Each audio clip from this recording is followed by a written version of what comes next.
Ever wondered where that cup of coffee you're holding actually came from? The story is way more exciting than you might think, and it all starts in the highlands of Ethiopia. Legend has it that a 9th century goat herder named Kaldi noticed his goats became super energetic after eating berries from a particular tree.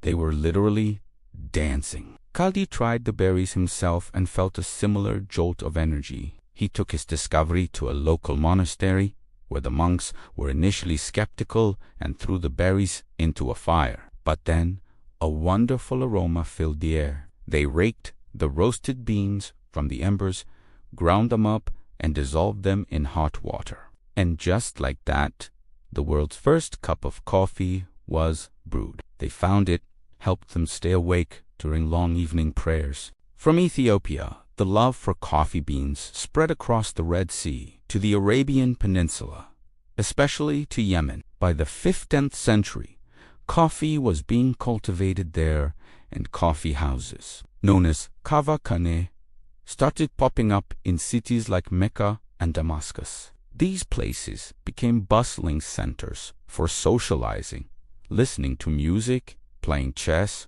and sharing news. They were basically the internet cafes of their time. So, how did coffee get to Europe? Through the massive Ottoman Empire. The Turks had their own unique way of preparing coffee, and filtered, strong, and dark, which they introduced to the world. In the 17th century.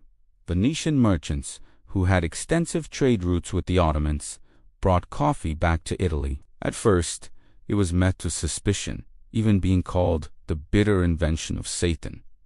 But when Pope Clement VIII tried it, he loved it so much he gave it his papal approval, and its popularity exploded across Europe. Coffee houses opened in London, Paris, and Vienna, becoming hubs for intellectuals, artists, and revolutionaries. In fact, London's coffee houses were nicknamed penny universities because for the price of a penny cup of coffee, you could engage in stimulating conversations with brilliant minds. From a goat herder's curious observation to fueling intellectual revolutions, the journey of coffee is truly amazing. So next time you sip your latte or espresso, remember the long, rich history in your cup.